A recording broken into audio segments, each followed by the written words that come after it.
ये एक दोपहर में मछली को इंसान बना देता है। क्या ये जबरदस्त नहीं है? ये नामुमकिन जबरदस्त काम आप सभी कर रहे हैं, लेकिन अनजाने में अगर आप ध्यान दें तो पाएंगे कि अभी आप अपने 1% हिस्से के बारे में भी चेतन नहीं हैं। अगर कुछ और प्रतिशत चेतना में आ जाए तो अचानक आप जो भी काम करते हैं वो सुपर ह्यूमन लगता है। भौतिकता की हमेशा एक सीमा होती है ना? आप इसे स्ट्रेच कर सकते हैं, लेकिन फिर भी भौतिक शरीर की एक सीमा होती है। भौतिक का मतलब ही सीमा है ना?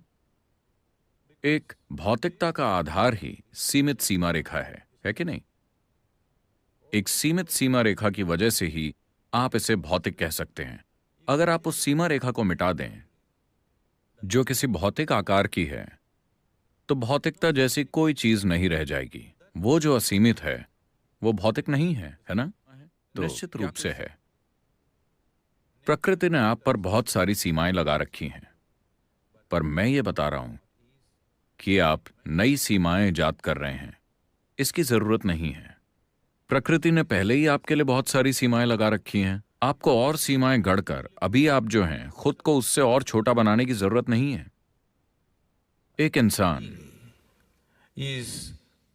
ईश्वर और स्वर्ग वगैरह के बारे में इतनी बातें आमतौर पर मूल रूप से इसीलिए होती हैं क्योंकि लोगों ने इंसान होने की विशालता का अनुभव ही नहीं किया है।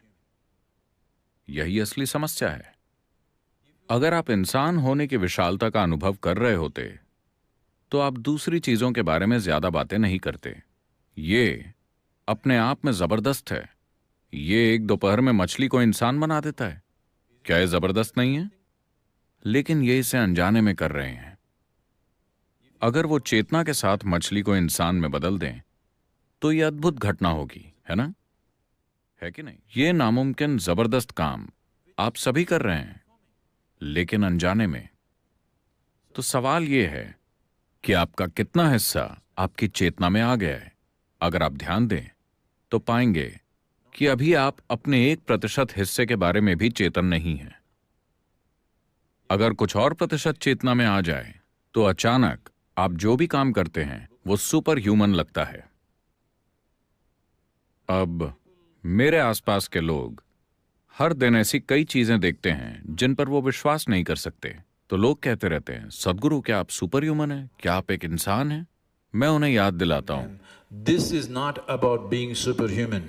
This is about realizing being human is super. ये सुपर ह्यूमन बनने के बारे में नहीं है, बल्कि ये समझने के बारे में है कि ह्यूमन होना ही सुपर है। अब मैं आपको एक कहानी सुना। एक आदमी में आध्यात्मिक प्यास जाग उठी। उन दिनों जब आध्यात्मिक प्यास जागती थी तो लोग जंगल में चले जाते थे। तो वो जंगल चला गया और उसने बैठकर ध्यान करने के लिए एक अच्छी सी चट्टान ढूंढ ली। वो बैठ गया और फिर उसने देखा कि कुछ ही दूरी पर एक लोमड़ी थी। उसके सामने के दोनों पैर कटे हुए थे। लोमड़ी अपंग थी। शायद किसी शिकारी के जाल में फंसकर उसकी दोनों टांगें कट गई थीं। प्रकृति किसी भी प्रकार की असमर्थता पर दया नहीं दिखाती। असमर्थ लोगों की मदद करना ये काम सिर्फ ये इंसानी समाज की खासियत है। प्रकृति में अगर आप अपना भोजन नहीं जुटा सकते तो आप गए काम से। तो यहां एक लोमड़ी थी जिसके आगे की दोनों टांगें कटी हुई थी, लेकिन दिखने लग रही थी। उसने ये देखा और वो सोचने लगा कि पैरों के बिना ये लोमड़ी अपना काम कैसे चला रही है। फिर वो बैठ गया। उसे ध्यान लगाना था। उसने जाप शुरू किया। ओम ओम ओम कुछ समय तक चलता रहा। जब शाम हुई उसे एक शेर के गुर्राने की आवाज सुनाई दी। जैसे ही उसने गर्र की आवाज सुनी, ओम गायब हो गया और वो एक पेड़ पर चढ़कर बैठ गया। वो ध्यान व्यान सब भूल गया।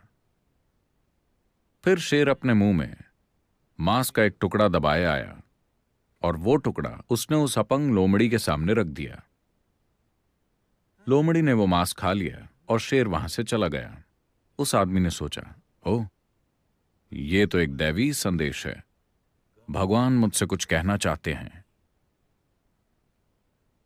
एक अपंग लोमड़ी को एक खूंखार शेर खाना खिला रहा है। यह सबसे बड़ा चमत्कार है।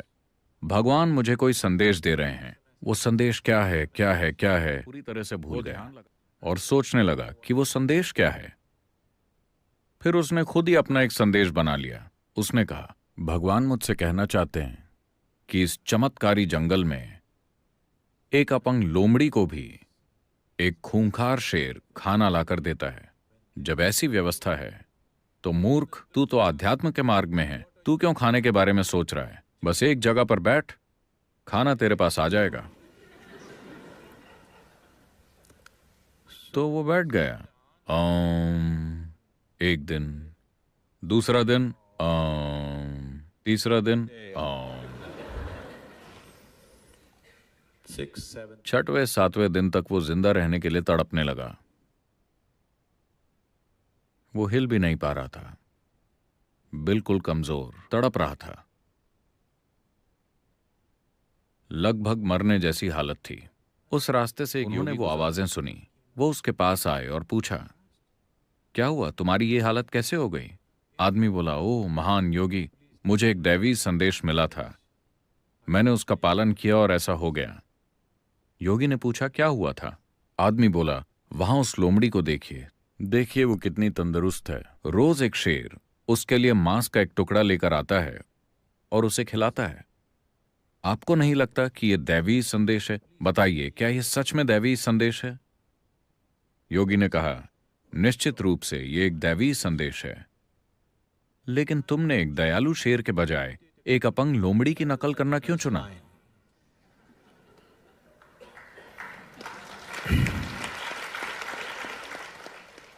तो यह चुनाव आपको करना है। अगर आप एक अपंग लोमड़ी की नकल कर रहे हैं तो एक दयालु शेर आपको चमत्कारी लगेगा। यह कोई चमत्कार नहीं है, यह किया जा सकता है। हाँ, यह किया जा सकता है, इसमें कोई चमत्कार नहीं है। लेकिन इसे देखने के दो तरीके हैं। एक तो यह कि सब कुछ चमत्कार है। अच्छा बताइए, आप जमीन में गंदगी डालते हैं और पेड़ से आम निकल आते हैं, मीठे आम। गंदगी और आमों की मिठास, क्या वो दोनों एक ही चीज है? वो एक ही है कि नहीं? क्या वो दोनों एक नहीं है? जो खाना आप खाते हैं और अगले दिन टॉयलेट में जो आप करते हैं, वो एक ही है कि नहीं? हाँ या ना? अगर कल आप उस गंदगी को खेत में डालेंगे तो फिर से वो आपका खाना बन जाएगी, है कि नहीं? दोनों एक ही हैं। लेकिन क्या आप दोनों के साथ एक सा बर्ताव कर सकते हैं?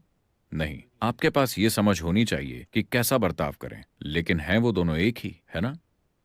गंदगी से आम बनना, क्या यह चमत्कार नहीं है?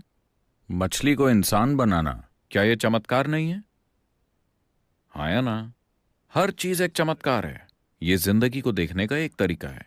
जिंदगी को देखने का दूसरा तरीका यह है कि कुछ भी चमत्कार नहीं है, सब कुछ कारण और परिणाम के बीच हो रहा है। अगर आपकी दृष्टि इतनी सीमित है कि आप कारण को नहीं देख पा रहे, आपको सिर्फ परिणाम ही दिखाई दे रहा है, तो फिर ऐसा ही होगा। अगर आप कारण और परिणाम दोनों को देख सकते हैं तो सब कुछ समझाया जा सकता है, सब कुछ दोहराया जा सकता है, सब कुछ संभव बनाया जा सकता है। अब मैं एक ऐसी तकनीक के बारे में बात कर रहा हूं जो आपको एक चमत्कार बना देगी, लेकिन वो कोई चमत्कार नहीं है। सारी तकनीकें चमत्कार जैसी लगती हैं, है ना? मान लीजिए कि आप इलेक्ट्रिसिटी के बारे में कुछ भी नहीं जानते और अभी हॉल में बिल्कुल अंधेरा है। कहता हूं, देखिएगा, अभी मैं बस दीवार के इस हिस्से को छूऊंगा और पूरे हॉल में रोशनी हो जाएगी। और अगर मैं ऐसा कर दूं तो वाह, आप मेरे सामने सिर झुका देंगे, है ना? कोई भी चीज जो आपको समझ नहीं आती वो आपके लिए एक चमत्कार है ना?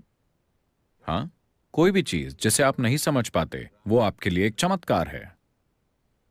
अभी मैं अपनी जेब से एक चीज निकालूंगा, ये बस प्लास्टिक और मेटल से बनी है, और मैं ऐसा करके भारत, अमेरिका या कहीं भी मौजूद किसी व्यक्ति से बात करूंगा। यह चमत्कार है कि नहीं? समस्या यह है कि आप सभी के पास है। अगर ये केवल मेरे पास होता, अगर मेरे पास 1000 साल पहले सेलफोन होता तो मैं भगवान बन चुका होता, लेकिन ये मेरे पास बहुत देर से आया।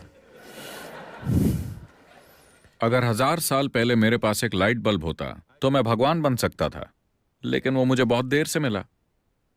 तकनीकें कभी सही वक्त पर नहीं आई, है ना? जो भी चीज आपको समझ नहीं आती वो आपके लिए एक चमत्कार है। और साथ ही क्या एक भी ऐसी चीज है जिसे आप पूरी तरह से समझते हैं? मैं चाहता हूं कि आप इस पर गौर करें। क्या आप इस फूल को पूरे तरीके से समझते हैं? समझते हैं? हो सकता है कि 10,000 साल तक आपने बॉटनी पढ़ी हो, लेकिन क्या आप इस फूल को पूरी तरह से समझते हैं? क्या आप अस्तित्व के एक परमाणु को भी समझते हैं? बताइए। नहीं, तो सब कुछ चमत्कार है। अगर आप पर्याप्त गहराई से देखें तो सब कुछ चमत्कारी है। एक स्तर पर सब कुछ समझाया जा सकता है और दूसरे स्तर पर सब कुछ चमत्कारी है। यही जीवन की खूबसूरती है। अगर आप में जरूरी समझ है और जानने की उत्सुकता और जिज्ञासा है तो आप उसे पूरा समझ सकते हैं और फिर भी उसे देखकर आश्चर्य कर सकते हैं। पूरी जिंदगी इस फूल का अध्ययन कर सकते हैं और फिर भी उसे देखकर हैरान हो सकते हैं। यही अस्तित्व की खूबसूरती है ना? या फिर आप एक मूर्ख भी हो सकते हैं जो इस फूल के बारे में नतीजे निकाल लें और मान लें कि आपको सब पता है। यही अंतर है। आपके जीवन की हर चीज ऐसी ही है कि नहीं? हाँ, आपके जीवन में सब कुछ ऐसा ही है। तो यह चमत्कारी भी है और साधारण भी। इसे समझाया भी जा सकता है और यह समझ से परे भी है। यह इंसान भी है और भगवान भी। आप दोनों पहलुओं के बीच खेल सकते हैं। यह बहुत सुंदर है। आप जानवर भी बन सकते हैं। हाँ, इंसान बहुत आसानी से जानवरों जैसा बर्ताव कर सकते हैं, है ना? क्योंकि इंसानी स्वभाव को प्रकृति ने फिक्स नहीं किया है। आप पूरी आजादी से जानवर की फितरत से इंसान की फितरत और फिर ईश्वरीय फितरत अपना सकते हैं और चाहें तो वापस आ सकते हैं। यह बहुत खूबसूरत है। इसे बर्बाद मत कीजिए।